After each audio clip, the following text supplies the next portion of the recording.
말씀은 사무엘상 1장 9절부터 18절의 말씀 공독합니다. 그들이 시루에서 먹고 마신 후에 한나가 일어나니 그때에 제사장 엘리는 여호와의 전 문설주 곁 의자에 앉아 있었더라.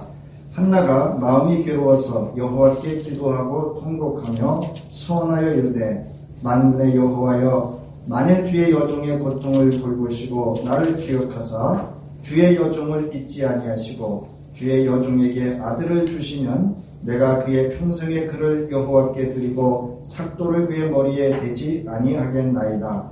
그가 여호와 앞에 오래 기도하는 동안에 엘리가 그의 입을 주목한즉 한나가 속으로 말하며 입술만 움직이고 음성은 들리지 아니하므로 엘리는 그가 취한 줄로 생각한지라. 엘리가 그에게 이르되 내가 언제까지 취하여 있겠느냐, 포도주를 끊으라 하니 한나가 대답하여 이르되 내 주여 그러지 아니하니이다. 나는 마음이 슬픈 여자라. 포도주나 독주를 마신 것이 아니요 여호와 앞에 내 심정을 통한 것뿐이오니 당신의 여종을 악한 여자로 여기지 마옵소서. 내가 지금까지 말한 것은 나의 원통함과 격분됨이 많기 때문이니이다 하는지라. 엘리가 대답하여 이르되 평안히 가라. 이스라엘의 하나님이 네가 기도하여 구한 것을 허락하시기를 원하노라 하니 이르되 당신의 여종이 당신께 은혜 있기를 원하나이다 하고 가서 먹고 얼굴에 다시는 근심빛이 없더라. 아멘. 오늘 이 아침은 진솔한 기도를 하라라는 말씀의 제목을 가지고 오늘 사무엘상 1장 9절부터 18절에 한나의 기도를 통해서 어떠한 기도가 진솔한 기도인가를 말씀을 통해서 우리가 경험하기를 원합니다. 자, 우리가 신앙생활하면서 기도란 무엇인가라는 이런 질문을 많이 받습니다. 그리고 기도에 관해서 아마도 수십 년 동안 예수 믿으시면서 기도에 관한 말씀과 또 기도란 무엇인가에 대한 개념 또는 정의에 대해서 우리가 공부를 했고 또 우리는 여전히 기도 생활을 하고 있습니다. 자, 그런데 기도는 어떻게 해야 하는가? 또 기도를 하면 무슨 일이 일어나는가? 또 기도를 하면 하나님께서 나의 기도를 들으시고 과연 응답은 하셨는가? 또는 하시는가? 하실 것인가? 라고 하는 우리가 질문을 하게 됩니다. 자, 오늘 본문에 바로 한나의 기도를 통해서 지금까지 이에 대한 물음, 우리 기도란 무엇이고 어떻게 기도해야 되고 또 기도하면 무슨 일이 일어나고 과연 하나님께서는 기도를 들으시고 응답하실 것인가의 답을 제시하고 있다 할 수 있습니다. 사무엘서를 시작하는 본문의 시대적 배경은 사사시대 말기입니다. 그래서 사사시대와 이스라엘의 그 사사시대에서 이제 왕정시대로 전환하는 그 시기가 오늘 본문의 배경이 됩니다. 그래서 오늘 사실 배경은 사사시대의 말기가 되는데 이 사사시대는 이 사사시대의 말기는 아주 영적으로 또는 윤리적으로 매우 타락하고 암울한 그러한 시기였음을 우리가 사사기서 17장으로부터 21장에서 살펴볼 수가 있습니다. 사사기 21장 25절 맨 마지막 절에 이렇게 기록하고 있습니다. 그때에 이스라엘의 왕이 없으므로 사람이 각기 자기의 소견에 옳은 대로 행하였더라. 이렇게 말씀을 하면서 이스라엘의 그 사사시대의 영적, 그 어두운 영적 시대 상황과 또 윤리적으로 매우 암울한 시기를 이렇게 표현을 하고 있습니다. 자, 이러한 영적 암흑기에 이스라엘을 위해서 예비하신 사무엘의 출생 배경을 오늘 본문에서 소개하고 있는데 이 일을 위해서 참으로 고통스러운 한 여인의 삶과 그의 믿음의 진솔한 기도로부터 하나님의 준비하심은 또 하나님의 새로운 역사의 장을 이뤄가기 위한 한 사람을 준비하는 것을 우리가 여기서 주목해 보아야 합니다. 사무엘상 1장 1절부터 2절에 보면 사무엘의 아버지 엘가나를 소개하고 있습니다. 사무엘상 1장 1절로부터에 보면 엘가나는 즉 사무엘의 아버지 엘가나는 바로 레위 지파의 후손이었습니다. 그러므로 이 엘가나는 우리가 이 오늘 본문에서도 보았듯이 하나님 앞에서 매우 경건한 그 예배를 중심으로 살아갔던 그의 모습을 볼 수가 있습니다. 그래서 이 엘가나라고 하는 그 이름의 뜻은 하나님께서 소유하셨다라는 그 이름의 의미처럼 그는 하나님께 소유된 자로서의 그 역할을 잘 감당을 했고 또 가정의 화목을 위해서도 아주 많은 애를 썼던 것을 또한 볼 수가 있습니다. 우리가 이제 이름의 의미를 잠시 살펴보면 한나는 은총이다 이런 의미를 가지고 있고요. 분인나라고 하는 이제 한나를 괴롭히는 그런 가시와 같은 역할을 하는 분인나의 이름은 모퉁이 또는 이런 모퉁이라고 하는 이런 구석진 이런 의미를 이제 가지고 있습니다. 자, 여기서 엘가나는 레위 지파의 후손임을 알 수가 있었고 그의 아내는 둘인 것을 알 수가 있습니다. 그런데 그의 두 아내 중 한나가 먼저 소개된 것으로 보아서 한나가 엘가나의 첫 아내였음을 알 수가 있습니다. 제가 말씀드렸죠? 히브리어는 중요한 사람을 먼저 앞에다 이렇게 순서를 정할 때 앞에다 중요한 사람을 먼저 넣는다라고 말씀을 드렸습니다. 그래서 엘가나는 율법에 따라서 매년 가족과 함께 하나님이 택하신 곳 실로에 가서 제사를 드리는 그런 경건한 사람이었음을 여기서 본문에서 밝히고 있습니다. 이처럼 사무엘이 태어나는 데 있어서 그의 아버지의 믿음과 그의 신앙과 삶을 보셨다라고 하는 것도 우리가 주목해야 되는 교훈이기도 합니다. 자, 사무엘상 1장 4절부터 5절을 보면 엘가나가 제사를 드린 후에 제물의 분깃을 가족에게 나누어 주는 것은 바로 제물의 일부를 함께 먹을 수 있는 화목제물을 의미합니다. 레위서 22장 17절부터 30절에 보면 화목제물은 나누어 먹을 수가 있습니다. 자, 이때 엘가나는 제물의 분깃을 한나에게는 갑절을 줍니다. 원래 이 갑절이라는 단어는 콧구멍이 두 개다 이런 의미 단어를 씁니다. 코프라고 하는 히브리어를 쓰는데 이 문맥상으로 보면 그 제물의 분깃에 다른 사람들보다 한 몫을 더 주었다라고 하는 것을 알 수가 있는데 그 이유는 그녀를 매우 사랑했기 때문이다. 왜 매우라고 하는 표현을 쓰는가 하면 여기서 이 바로 사랑하다라고 하는 이 단어의 의미가 무한한 애정을 표현하는 아헤브라고 하는 히브리어를 쓰고 있다는 겁니다. 그래서 이 또한 이제 본문에서는 문맥상 행복한 합법적 부부의 사랑인데 아주 엘가나가 특별히 한나를 무한하게 사랑하고 있는 그런 애정의 표현을 담은 단어가 바로 이 사랑하기 때문에 두 몫을 주었다라고 하는 것을 알 수가 있습니다.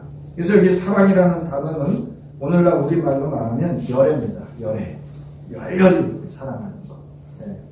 자, 또한 한나에게는 이런 큰 하늘의 그 재물의 목도 2배를 받고 특별히 엘가나의 지극한 그 무한한 사랑을 받았지만 그에게는 임신하지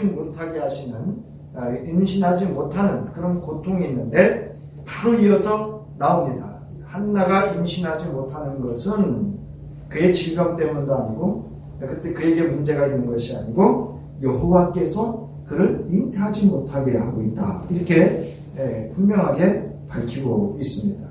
자, 이는 한나가 임신을 하지 못하는 것이 여호와께로부터 비롯되는 것이라는 사실은 생명을 허락하시는 이가 여호와이심을 분명히 알려주고 있고 나아가서 여호와라고 하는 이 호칭을 통해서 하나님의 주권적인 계획 속에 우리 흔히 말하는 한나가 잉태하지 못함은 하나님의 그 계획 속에 있다라고 하는 것을 이 본문에서 이제 증명을 하고 있습니다.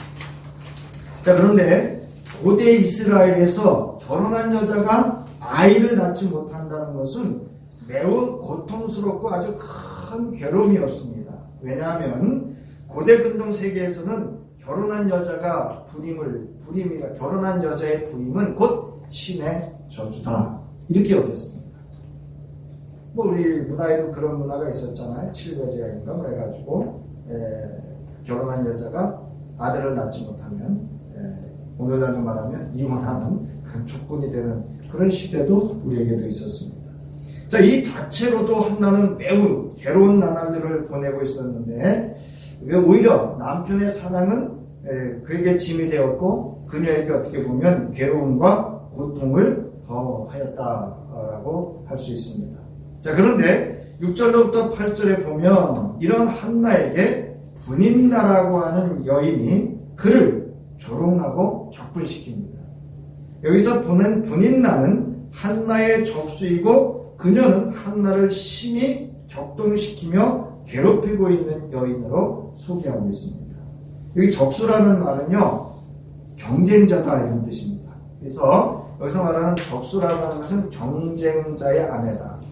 그래서 경쟁자인 아내다 이런 의미를 가지고 있고요. 심이라는 단어와 격동하다라는 단어는 2번 반복을 합니다. 그래서 아주 격동시키고 분노케 하고 한나를 괴롭히는 그 여인의 그 모습을, 그래서 이 한나로 하여금 이렇게 썸나게 하는 그런 모습을 그렇게 하는 여인입니다. 그 다음에 이제 괴롭게 하다라고 하는 것은 바로 분인나가 한나로 화나게 해가지고 속이 타게 하는 거예요. 우리가 이제 속이 다 썩는다 그러잖아요. 지금 이 분인나라는 여인이 그렇게 한나를 괴롭히고 있습니다. 자, 이는 분인나는 시기심에 불타서 한나의 약점을 드러내고 그것을 조롱하고 공격하고 업신여김으로 한나의 마음을 격동시켜 격분하게 하였음을 의미합니다. 자, 이러한 일은 한두 번이 아니었음을 7절에서 말하고 있습니다. 그럴 때마다 한나는 울었고 또 먹지도 아니했고 심히 슬퍼하고 괴로워하고 있었다.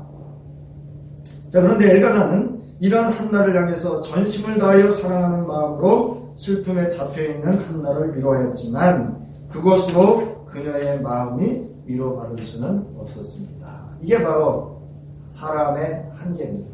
그러니까 사람의 사랑이 아무리 지극정성하고 무한하다 할지라도 우리의 그 어떤 것에 위로할 수 없는 한계가 있음을 여기서 우리가 알 수가 있습니다. 자, 여러분, 혹시 내 인생에 이러한 가시 같은 사람이 있거든 하나님께서 나를 기도의 자리로 불러내기 위한 것인지도 모릅니다. 그래서 불쌍한 것은 가시로 쓰임받는 인생입니다. 자, 그런데 오늘 본문 9절을 보면 그들이 실로에서 먹고 마신 후에 한나가 일어나니 그때 제사장 엘리는 여호와의 전 문설주 곁 의자에 앉아 있었더라 이렇게 말합니다. 이제 그 한나의 괴로움과 슬픔이 더하여 가던 그 어느 날이죠. 그 해에도 그날처럼 엘가나와 그의 아내와 가족들은 실로에서 제사를 드렸고 그 제물과 함께 그들이 함께 먹고 마실 때에 한나가 호련히 일어섰다는 겁니다. 이처럼 기도는 이러한 삶의 환경으로부터 본인 스스로 자각하여 스스로 일어날 때 하나님의 역사는 여기서부터 시작이 됩니다. 그러므로 기도는 스스로 일어나 기도의 자리로 나아가야 기도가 됩니다. 어제 이제 감사님과 지방 임원 목사님들이 모여서 이런저런 이야기를 하는 중에 감사님이 이제 코로나19 감염 후에 근육이 많이 빠졌다. 그래서 기력이 많이 쇠했다. 근데 운동이 잘 안 된다. 그래서 제가 그런 말씀 드렸어요. 감사님, 그냥 문 열고 나가셔서 한 걸음만 걸으시면 걷습니다. 이런 말씀을 드렸어요. 우리 기도도 그렇습니다. 여기 있지만 우리가 아무리 기도의 중요성을 알고 기도해야지 결심을 하고 때로는 성령께서 감동을 주어서 신호를 보낸다고 할지라도 스스로 일어나 기도의 자리에 나오지 않는다면 그가 알고 있고 그가 말하고 있고 또 기도해야 하는데 심지어는 기도의 은사가 있다 하면서도 이래서 미루고 저래서 미루고 이것저것 탓하며 핑계만 대며 자기 변명과 자기 합리화에 빠져있는 것은 마치 부뚜막에 소금을 집어넣지 않은 채 그 음식이 제 맛을 내기를 기다리는 어리석음과 같습니다. 그러니까 기도는 우리가 아무리 이론을 알고 뭐 기도에 여기 성서에 보면 기도를 통해서 하나님의 놀라운 역사를 경험한 것을 우리가 알아도 그건 남의 경험입니다. 기도는 내가 해야 하나님의 사건을 경험할 수 있음을 여러분 믿으시기 바랍니다. 자, 그런데 여기서 실로의 제사장 엘리를 소개하고 있습니다. 자, 그는 여호와의 전 문설주 곁 의자에 앉아 있었더라 이렇게 말합니다. 이는 엘리가 노새에서 제사장 직무를 수행하지 않고 회막 앞 의자에 앉아 감독자의 역할을 했던 것으로 여겨집니다. 왜냐하면 여기서 두 아들을 소개하고 있습니다. 그래서 이 두 아들을 소개하고 있다라고 하는 것은 엘리가 제사장인 노새에서 제사장의 역할을 못하고 두 아들이 그 역할을 하고 있음을 이렇게 우리가 말하는 암묵적으로 드러내서 밝히고 있는 것인데, 이것은 한나가 그 자리에서 호련히 일어나는 데 있어서 엘리 제사장의 그 어떤 역할이나 영향력이 없었음을 보여주는 것이기도 합니다. 그러니까 여러분, 기도의 자리로 나오는 것은요, 오늘날로 말하면 뭐 목사가 권면한다고 해서 또는 우리 권사님이나 장로님들이 가서 권면한다고 해서 되어지는 게 아니라는 거죠. 스스로 호련히 그 자리에서 자각하여 일어나야 해요. 자, 이처럼 기도는 그 누구의 역할이나 영향력보다 스스로 자신을 붙잡고 있는 것들로부터 호련히 일어나 기도의 자리로 나와야 기도가 됩니다. 그러므로 기도는 기도해야 기도가 됩니다. 따라하시기 바랍니다. 기도는 기도해야 기도이다. 다시 한번요. 기도는 기도해야 기도입니다. 여러분, 기도는 기도해야 기도이지, 이거는 우리가 알고 있다고 해서, 그리고 기도는요, 어제와 내일이 없습니다. 기도는 지금 해야 합니다. 사랑하는 성도 여러분, 지금 기도하기 위해서 그 자리에서 스스로 일어설 수 있기를 바랍니다. 저는 본문 10절을 보면 한나가 마음이 괴로워서 여호와께 기도하고 통곡하며 했습니다. 여기서 기도는 누구를 향하여 하는 것이고 기도는 어떻게, 즉 어떠한 태도로 하여 하는가를 알 수가 있습니다. 여러분, 사실은요, 기도는요, 기도의 내용보다 더 중요한 것은 기도의 태도입니다. 그러니까 우리가 기도의 길고 짧음이 중요하지 않습니다. 사실은.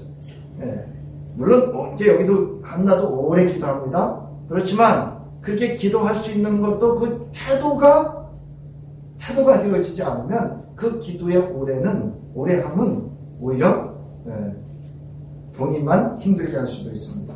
자, 먼저 기도는 누구를 향하여 하는 것인가 했어요? 여호와께 기도하는 겁니다. 여러분, 제가 이제 호칭을 중요하다고 말씀을 드리는데, 여호와라고 하는 이 호칭은요, 하나님이라고 하지 않고 여호와라고 하는 이 호칭에 깊은 의미가 있습니다. 여호와는 하나님께서 어떤 주도적인 하나님의 역사를 이뤄가시기 위한 주권적인 계획을 이뤄가실 때 성서에서는 여호와 이렇게 호칭을 하고 있습니다. 그 일들을 이루기 위해서 능력을 행하실 때는 하나님, 또는 아니면 두 가지가 한꺼번에 이루어질 때는 여호와 하나님 이렇게 부르기도 하고, 또 하나 붙여서 그냥 주 여호와 이렇게 표현하기도 합니다. 즉, 나의 기도를 들어주실 이가 누구인지에 대해서 여러분 분명하게 알아야 합니다. 그렇지 않으면 나의 기도가 주술이 될 수 있고 또 기복에 그칠 수 있게 됩니다. 기도는 나의 기도를 들어주는 이의 마음을 알아야 합니다. 이것은 나의 기도가 그 마음에 맞아야 하기 때문에 그렇습니다. 자, 그러면 하나님의 마음은 어떤 마음일까요? 그것은 한나가 하나님 앞에서 어떠한 마음으로 기도했는지를 알면 알 수 있습니다. 한나는 하나님 앞에서 어떻게 기도하였는가? 자, 10절에 보면 한나가 마음이 괴로워 여호와께 기도하고 통곡했고, 5절을 보면 여호와 앞에 내 심정, 이 심정이라는 단어가 무슨 단어냐면요, 마음이라고 하는 레브라는 단어를 안 쓰고 네펫이라고 하는 그런 생명, 호흡이라는 단어를 씁니다. 그 심정이라고 하는 것은 생명의 근원으로부터 이런 뜻이에요. 그러니까 혼심을 다해서, 목숨을 다해서 이런 뜻입니다. 그 다음에 11 16절에 나의 원통함과 격분됨이 많기 때문이다. 그러니까 엘리 제사장에게 자금 자신이 기도해야 되는 그 마음의 상태나 그 내용을 있는 그대로 이야기하고 있습니다. 그러므로 기도는 진솔하게 해야 합니다. 즉 하나님 앞에서 거짓 없이 꾸밈 없이, 즉 가식 없는 진실한 마음으로 솔직하게 해야 합니다. 왜냐하면 하나님께서는 기도하는 이의 기도를 진솔하게 들으시고 응답하시기 때문인데, 하나님의 마음이 진솔하시기 때문입니다. 맞죠? 하나님의 마음은 진솔하십니다. 있는 그대로 들으십니다. 그래서 있는 그대로라고 하는 건 우리 입에서 나온 것을 들으시는 게 아니고 우리의 마음을 들으신다는 겁니다. 그래서 마음이라고 하는 단어는 앞서 말씀드렸듯이 원래 내부라고 하는 단어는 인간의 의지가 거해 있는, 우리가 생각의 근원으로 내부라는 마음이라는 단어를 쓰는데, 여기서는 네페시라고 하는 영혼이라고 하는 그 내적 능력, 그의 존재의 생명의 근원으로부터라고 하는 그런 강한 이미지를 가지고 있음을 말하는 표현으로 썼습니다. 그 다음에 괴로워하다라고 하는 것은 몹시 슬퍼서 아픈 상태의 비통함을 의미하고, 그 다음에 통곡하다라고 하는 단어는 이런 뜻입니다. 비통하고 비통하다, 이런 뜻이에요. 그 다음에 통하다, 이제 여기 16절에 나오는 이 통하다라고 하는 것은 쏟아 부었다, 이런 뜻입니다. 이건 뭐냐면 내 마음에 어떤 가식이 없이 있는 그 마음의 그 상태를 그대로 진솔하게 하나님 앞에 쏟아 부었다, 이런 뜻입니다. 그래서 믿음이 뭐라고 그랬죠? 제가 믿음이라고 하는 것은 하나님께 뭐예요? 나의 존재와 삶을 던지는 것이다, 이렇게 말씀드렸어요. 네. 그래서 쏟아붓는다라고 하는 것은 이제 나에게는 그게 다시 돌아올 것이 아니다, 이런 의미도 함께 내포하고 있습니다. 그래서 하나님께서 원하시는 기도는 진솔한 기도입니다. 그것은 하나님께서는 모든 사람들의 마음을 알고 계시기 때문입니다. 사도행전 1장 24절에 보면 그들이 기도하여 이르되 뭇사람의 마음을 아시는 주여. 뭇사람은 모든 사람의, 각각의 그 사람의, 이런 뜻입니다. 그러니까 각각의 모든 사람의 마음을 잘 아시는 분이다, 이렇게 사도행전 1장 24절에서 이제 사도들이 12제자의 빈자리를, 그래서 사람을 뽑을 때 드렸던 기도이기도 합니다. 자, 그렇다면 진솔한 기도는 어떤 기도인가? 본문 11절에 한나의 기도의 내용을 살펴보므로 우리가 알 수가 있습니다. 먼저 한나는 여호와께 맹세했습니다. 여러분, 기도는 사람에게 맹세하는 거 아닙니다.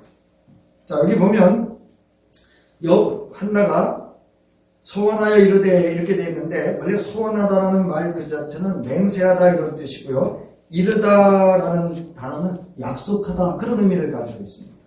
그래서 여기서 이 단어는 한나가 자신이 말한 그대로 이행하겠다는 뜻입니다.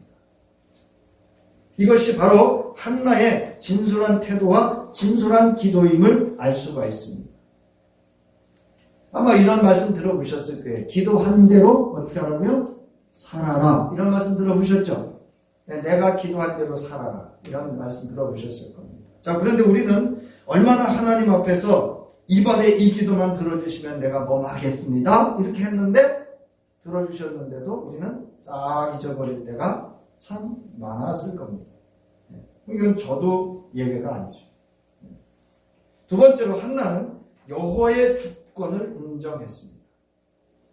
만군의 여호와여, 만일 주의 여종이, 이렇게 합니다. 그래서 하나님과 자신과의 관계를 밝힙니다. 한나는 여호와를 만군의 여호와라고 부릅니다. 이 만군은 원래 전쟁의 신을 의미할 때 표현하는 건데, 전쟁이라는 뜻이거든요, 원래 만군이라는 단어가. 근데 여기서 말하는 이 만군이라고 하는 그 의미는 차바라고 하는 그런 단어로서 전 우주에 대한 여호와의 통치권을 직접적으로 가리키는 것을 의미합니다. 그것을 어디서 알 수가 있냐면, 자신을 한나는 여종, 자기를 여종이라는 표현에서 하나님께서 통치자임을 밝히고 있는 그런 호칭입니다.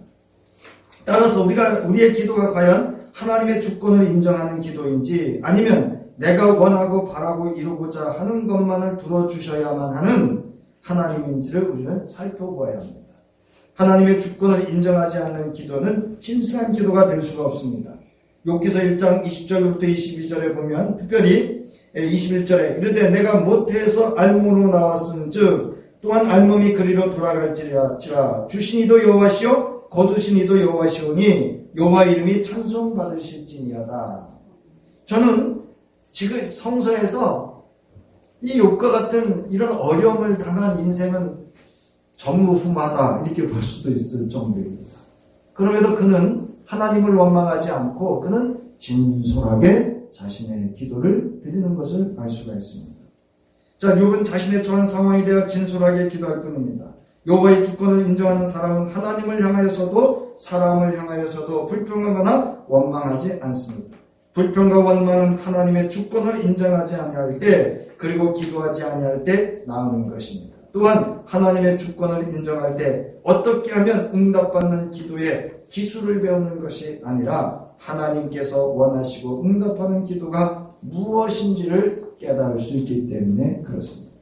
여러분, 우리의 기도는요, 하나님의 주권을 인정할 때 내가 한 기도를 드렸을 때 그 기도가 어떻게 응답받을 것인가를 우리가 깨닫게 됩니다. 자, 세 번째로는 한나는 자신의 모든 것을 하나님께서 알고 있음을 신뢰하고 맡기는 기도를 했습니다. 이미 여러분이나 저가 하나님 앞에 기도의 자리에 나오는 그 순간 하나님 우리의 모든 것을 어떻게 하시죠? 다 알고 계셔요. 그러니까 알고 계시는데 사실 우리가 뭐 이렇게 서론볼론 결론 그냥 사실은 주님 다 아시죠? 주님 그냥 도와주세요.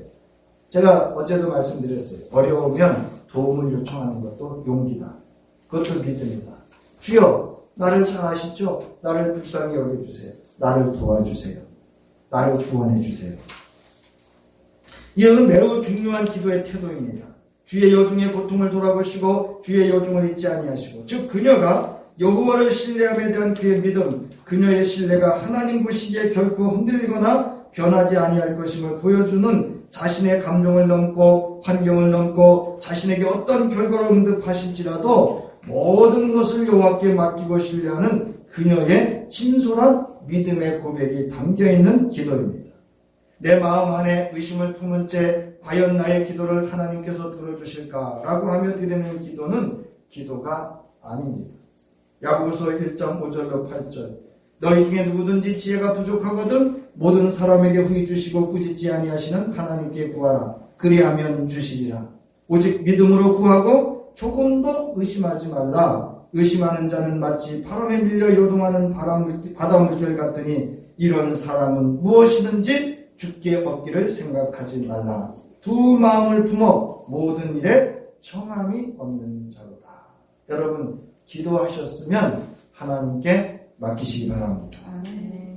네 번째로 한나는 하나님 앞에서 자신이 원하는 것이 무엇인지를 분명하고 정확하게 알고 기도했습니다. 만약 오늘 내가 드렸던 기도가 다 응답되었다면 과연 나는 어떤 존재로 어떤 신앙과 삶을 살게 되었을까요? 여러분 한번 상상해 보셨나요? 우리는 내가 정작 하나님 앞에 진실로 원하는 것이 무엇인지를 분명하고 정확하게 알고 기도하지 못할 때가 너무나 많습니다. 예를 들면 자녀를 위해서 기도할 때에 어떻게 기도를 합니까? 그 기도의 결과가 과연 무엇입니까? 그저 이 땅에서 성공하여 잘 먹고 잘 사는 데 있습니까? 한나는 여호와께서 자신에게 아들을 주시면 그를 여호와께 드린다고 하였습니다.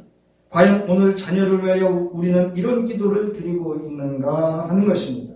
나의 자녀가 예수 믿고 주 안에서 하나님을 예배하고 그 말씀 가운데 살기를 원하고 바라며 기도하고 있는가 하는 겁니다.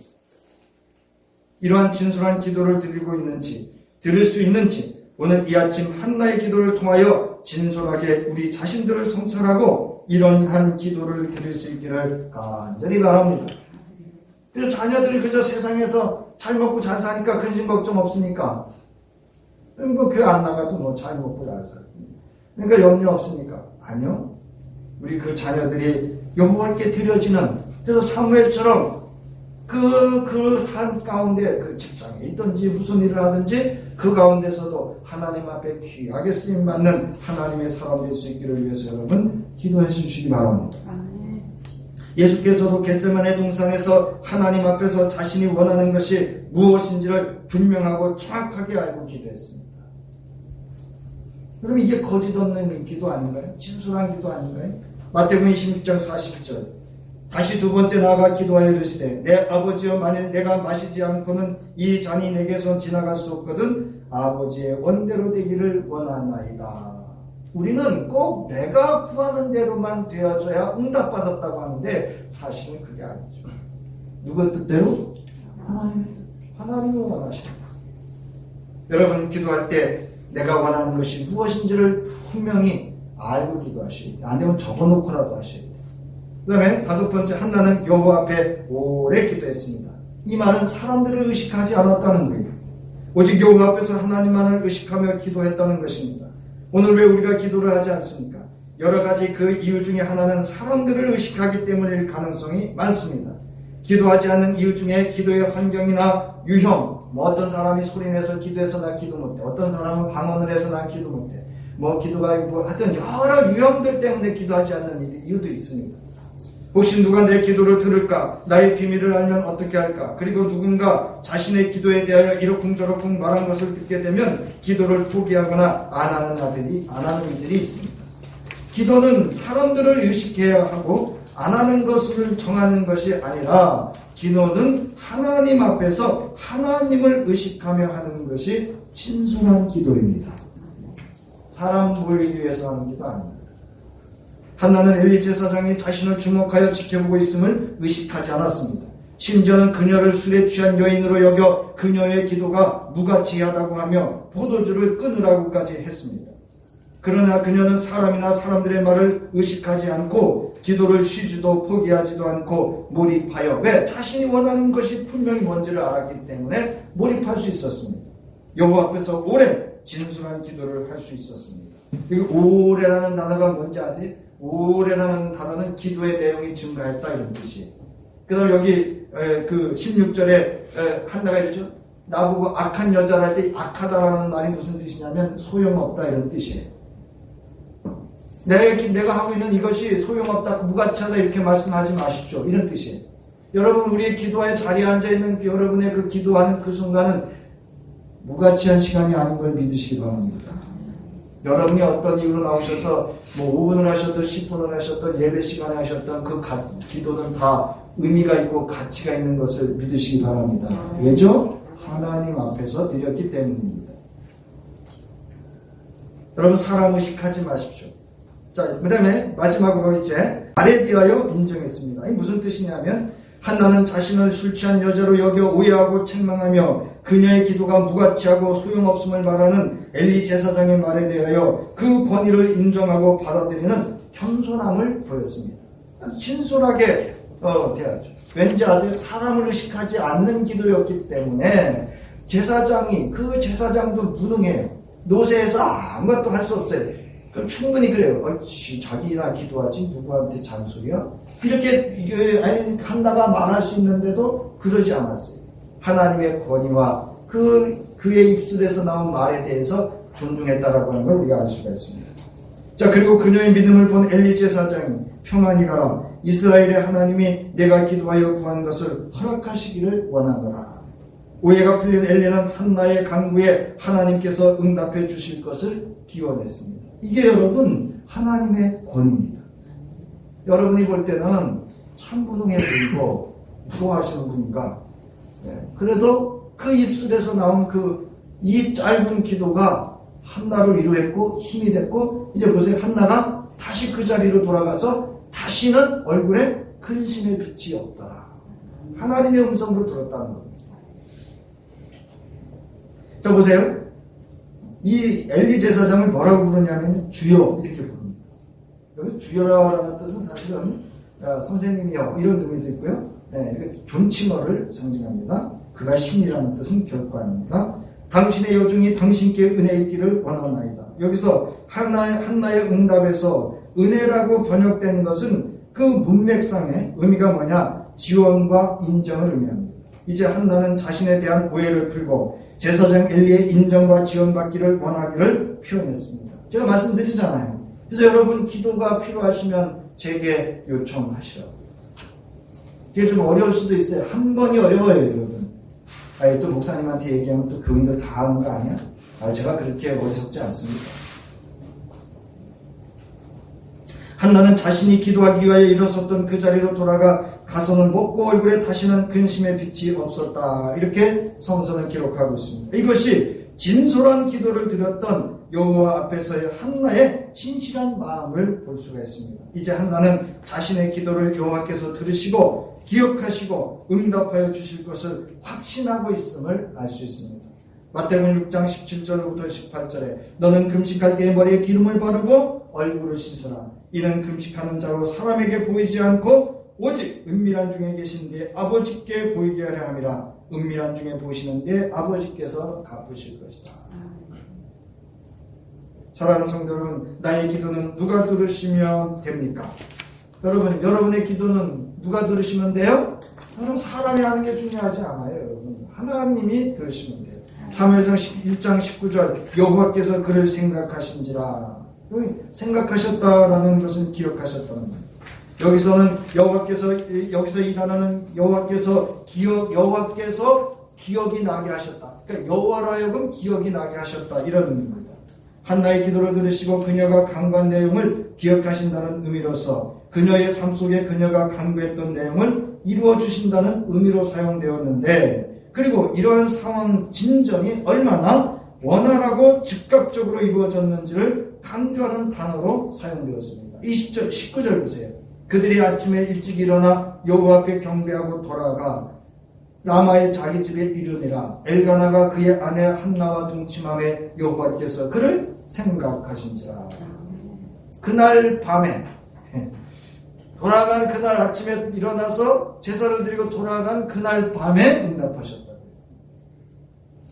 그래서 여러분, 여기 바브연수법이라는 건 뭐냐? 계속 진행되었다는 거예요. 그러니까 한나가 기도하고 바로 이어서 하나님이 이게 응답해 주시는 진행되어져 가는 과정을 의미합니다. 이제 여호와께서는 이런 한나의 기도를 들으시고 한나를 생각하시고 그의 기도에 즉시 응답하셨고, 그녀의 삶 속에 그녀가 기도했던 대로 사무엘을 허락하시고, 한나는 이 아들을 여호와께 드림으로 하나님께서는 사무엘을 하나님의 사람으로 세우시고 그를 통하여 하나님의 뜻과 그 나라를 이스라엘의 역사 한가운데 실현해 가시게 되는 것을 우리가 볼 수가 있습니다. 하나님께서는 오늘도 진솔하게 기도하는 이들의 기도를 통하여 하나님의 사람을 세우시고 그 나라와 뜻을 실현해 그들의 삶 속에 이루어 가십니다. 그러므로 하나님 앞에서의 진솔한 기도 없이 하나님의 사건을 경험하기를 바라는 것은 여러분 기대하지 마시기 바랍니다. 그리고 기도 없이 얻는 결과는 항상 우리는 경계해야 됩니다. 세상에 공짜 없듯이 하나님 나라도 여러분 공짜가 없습니다. 심는 대로 거두는 것이 하나님의 창조 원리이고 영적 원리입니다. 진솔한 기도에 수고 없이 무엇을 여호와 앞에서 거두기를 바라는 것은 마치 파종기에 밭을 가는 수고와 씨 뿌리는 수고 없이 수확기의 열매를 바라는 어리석은 농부와 같습니다. 여러분 안 되시면 제가 말씀드렸잖아요. 담임 목사한테 요청을 하시라고. 이제 22년 한 해 오늘 본문의 한나처럼 여호와 앞에서 오래오래 머물러 진솔한 기도를 함으로 여호와께서 생각하는 사람이 되기를 바랍니다. 여러분 여호와께서 생각하는 사람이 될 수 있으면 좋겠습니다. 그러므로 그 기도에 하나님께서 응답하여 그 삶 속에 하나님의 살아계심과 함께 계심으로 범사에 형통케 하시는 은혜를 누릴 수 있는 한 해 되기를 바랍니다. 이제 마태복음 7장 7절로부터 11절의 말씀을 읽고 오늘 말씀을 마치고자 합니다. 우리 함께 있습니다. 시작. 구하라 그리하면 너에게 주실 것이요 찾으라 그리하면 찾아낼 것이요 문을 두드리라 그리하면 너에게 열릴 것이니 구하는 이마다 받을 것이요 찾는 이는 찾아낼 것이요 두드리는 이에게는 열릴 것이니라. 너희 중에 누가 아들이 떡을 달라 하는데 돌을 주며 생선을 달라 하는데 뱀을 줄 사람이 있겠느냐. 너희가 악한 자라도 좋은 것으로 자식에게 줄 줄 알거든 하물며 하늘에 계신 너희 아버지께서 구하는 자에게 좋은 것으로 주시지 않겠느냐. 여러분, 좋은 것이 뭔지 아세요? 하나님 자신을 주시겠다 이 뜻입니다. 오늘 한 해 여러분 진솔한 기도로 하나님을 누리는 한 해 될 수 있기를 주님의 이름으로 축원합니다. 이제는 우리를 생각하셔서 독생자 예수를 십자가에 내어 그 생명까지 우리를 위하여 대속제물과 화목제물 되도록 우리를 무한히 사랑하시는 하나님의 사랑하심과 그 뜻을 원하시고 이루시기 위하여 기꺼이 말씀이 육신이 되어 인간의 몸을 입고 오셔서 우리의 죄와 허물을 다 감당하시기 위하여 십자가에 죽기까지 충성해 주신 우리 주 예수 그리스도의 구속의 은혜와 우리로 하여금 우리가 연약할 때, 부족할 때, 넘어질 때, 쓰러질 때, 포기할 때, 하나님 좌절해 있을 때, 근심, 걱정, 염려 속에 있을 때에도 우리에게 힘이 되어주시고 지혜가 되어주시고 능력이 되어주시고 우리의 도움이 되어주시기 위하여 함께하시는 성령이 함께하시니 이제 주께서 기억하시는 그런 진솔한 기도하는 이로의 삶을 살아가기를 결단하는 저희들과 가정과 기업과 자녀와 나아가 이 나라 민족 위에 이제로부터 영원히 함께하시기를 간절히 축원하옵나이다. 아멘.